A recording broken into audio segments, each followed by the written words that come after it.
Hey everyone, most of you are aware of my distaste for science deniers of all varieties, but I also can't stand far-right political pundits who spew conspiratorial tripe to amass followers and fortune. Tucker Carlson is one such tool, but what can I do as a science communicator to address him? Let's take a look. Tucker recently went on Joe Rogan's podcast where he spent 3 hours saying all the insane things you would assume he'd say, but he also spent some time regurgitating anti-evolution Christian apologetics. This has become one of my specialties as of late, so why don't we do a little analysis of that portion of the podcast? Artificial intelligence that has the ability to utilize all the information that every human being has on Earth at a level of computing that's far beyond the capabilities of the human mind and all of our supercomputers that currently exist, because it'll design much better computers. It'll use quantum computers. It'll have the ability to recode things and change things. It'll make better versions of itself. So instead of biological evolution, which is very slow, it takes a long time, relatively. It's pretty quick, really, when you think about it. Like how long, it's not that long to go from being a single-celled organism to being a human being flying a plane, really, relatively, over the course of a billion years, if you think about how long the universe has been around. But it's slow compared to technological evolution. I mean, 100 years ago, we didn't have shit. And now we could send videos from your phone and it'll hit New Zealand in a second. It's crazy. The stuff that we have now is beyond imagination. It's essentially magic for people 100 years ago. Joe is talking about some slightly stonery but legitimately interesting futurism stuff here, and tees up the concept of biological evolution as a comparison, explaining that it's very slow, but clearly articulating the point that nature went from single-celled life forms to modern humans in under 1 billion years, which is correct. Then Joe says that artificial life will become so advanced that it will be like a god. If that keeps going, it's ultimately going to lead to a life form. And if that life form has now untethered, it doesn't have any problems with biological evolution. Now it's just about information and implementing the technology that's available and then increasing that technology and making it better and better. It essentially becomes a god. But that doesn't make it a god in the sense that the machine, however powerful it is, any more than a backhoe is a god because it can dig a trench faster than 100 men, it is still something that people created.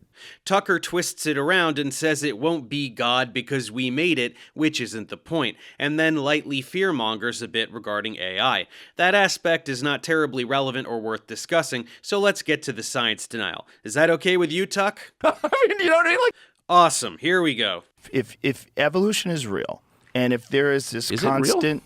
Tucker asks if evolution is real, so he might as well be a flat earther claiming that gravity isn't real. I don't know, but it's visible. Like, you can measure it in certain animals. Joe says we can observe it, which we absolutely can and do every day, so evolution is objectively real. Let's see how this unfolds. You can measure adaptation. Yeah. But there's no evidence that in fact, I think we've kind of given up on the idea of evolution. The theory of evolution as articulated by Darwin is like kind of not true. Pack it up, fellas. Every biologist in the world is wrong and dumb because this guy says so.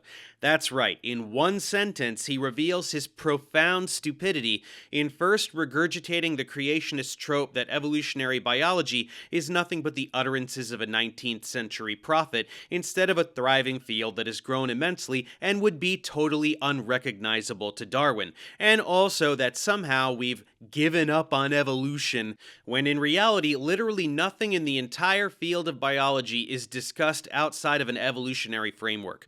We went from 0 to 60 on Tucker's stupidometer in a single sentence. Kind of not true. Right? In what sense?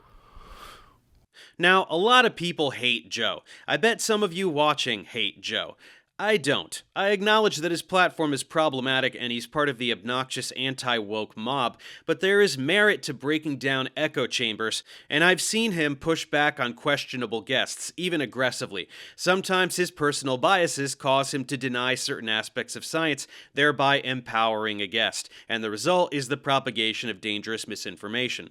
Other times, he has a different kind of science denier on, smells bullshit, and just asks questions until they say something stupid. It's the best he can do given his lack of expertise, and in this moment, that's what he settles on. In what sense have we given up on evolution, Tucker? Well, in the most basic sense, the idea that, all life emerged from a single cell organism and over time, and there would be a fossil record of that, and there's not. Oh, there's no fossil record, Tuck? Then what about the fossil record? Have you looked into the fossil record to see stromatolites pertaining to unicellular life billions of years ago, and then Ediacaran fauna, and then utterly countless forms generating clearly traceable evolutionary paths over every eon of geological history leading up to extant life? Because if you haven't seen that, a thing which objectively exists, maybe you shouldn't go on an enormous podcast and pretend that it doesn't exist. There's not a fossil record of transitionary species, like species that are adapting to its environment. There's and they tons develop... of record of adaptation, and you see it in your own life. I mean, I have a lot of dogs. I see adaptation in dogs, through the... Sure. Joe pushes back lightly since he is at least somewhat aware that there are countless transitional species in the fossil record, meaning that Tucker is full of shit. Tucker just comes back with, there's tons of record of adaptation, which is exactly what he just said doesn't exist. Organisms adapt to fit new evolutionary niches or in response to changing environmental stimuli, producing new morphologies as the result of many successive speciation events.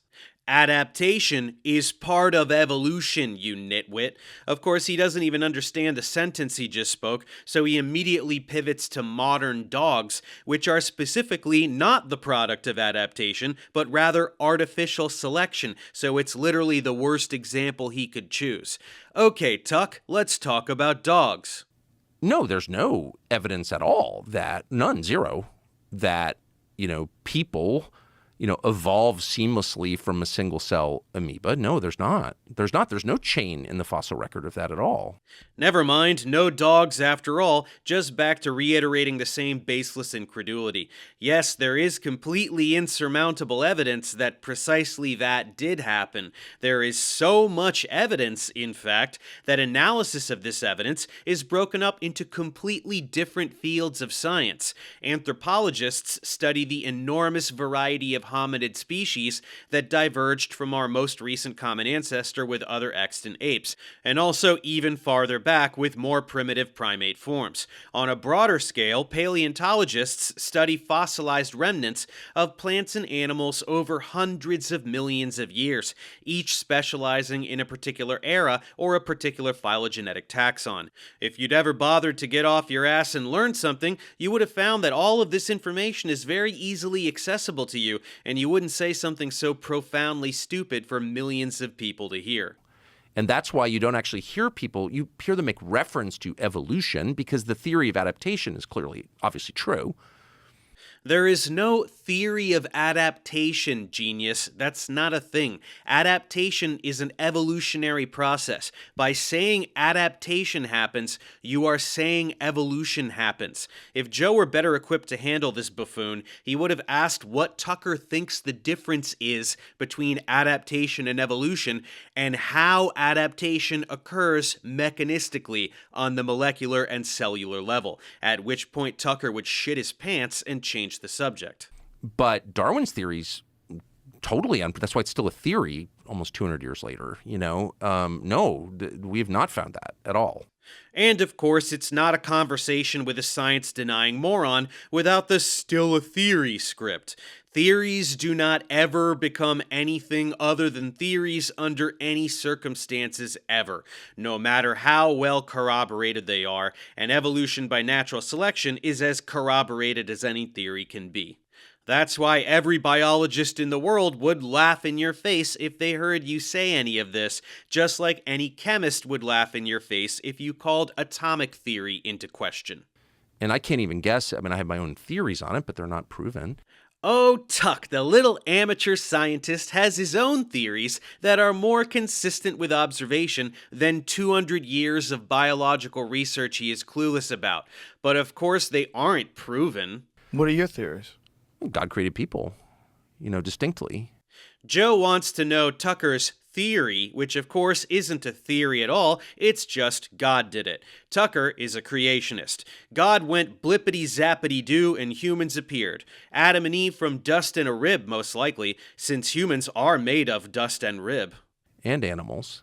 Wait, and animals too? God made all the animals super special? When was that exactly? And all the fossils of extinct species we find in the ground, when did those get there? Were they once alive animals? Why did he make millions of species just to kill them? Were those whoopsie-doopsie experiments he didn't like, so he got rid of them? That's totally what omniscient, omnipotent deities do all the time. I mean, I think what every person on Earth thought until the mid-19th century, actually. Right, but it's not a new idea. You're right, Tucker. It's not a new idea at all. It's what everybody thought until we figured out what really happened with science. Kind of like how everyone thought the Earth was the center of the solar system until we figured out that it isn't. And that disease was incantations and demons until we figured out that it isn't. And that lightning was angry Zeus on a cloud until we figured out that it isn't. You're saying that old ignorance is more correct than real modern knowledge because you say so, and giggling like a schoolgirl about it. I mean, you know what I mean? Like, they didn't have computers. They didn't have a general understanding that we have today of the process. do you think we understand more now? Yes. Really? You don't think that we understand more We today? understand way less. Joe offers a diluted version of what I just said. Those people were ignorant, now we know more things. But of course, Tuck has another hot take. We understand less today than we did hundreds of years ago. We have planes and trains and rockets and the internet, but we know less than when we couldn't make those things. We have deep comprehension regarding cosmology and plate tectonics and genetics, but we understand less than when none of those fields of science existed. Tucker is an immaculate example of a science-illiterate moron who genuinely believes that if he doesn't understand something, nobody does or ever has. It's literal toddler mentality. We understand so little that we're actually sitting here allowing like a bunch of greedy, stupid, childless software engineers in Northern California to like flirt with the extinction of mankind. Childless software developers. Not a single software developer has children, you guys. And their work will probably kill off mankind. It's definitely not going to be ultra-right-wing science-denying evangelicals who manipulate and fearmonger their way into power and then bring us all back to the Dark Ages through brutal subjugation and a militarized police force. There's no risk of that at all. I mean, you know what I mean? Like,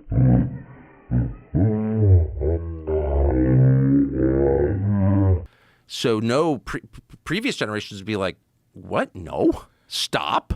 Ah, yes, the age-old conservative myth that everything was better in the past. People were happier, they were smarter, they were more moral. Who could argue with that? In reality, it was full of genocidal maniacs who never stopped stealing land and enslaving each other, so they were even bigger assholes than we are today. Except maybe you, Tucker. And we're not doing that because But we they know... wouldn't have done that even with the nuclear bomb. Joe calmly pushes back with some basic logic, and then we begin pivoting to Tucker talking out of his ass on a variety of other topics. But those will have to wait for another day. So that was a short one. I just felt compelled to crap all over Tucker's creationist rhetoric because I so rarely get to go after more prominent pundits instead of the usual ensemble of apologist frauds. Let me know if you'd like to see more of it. I'll see you next time.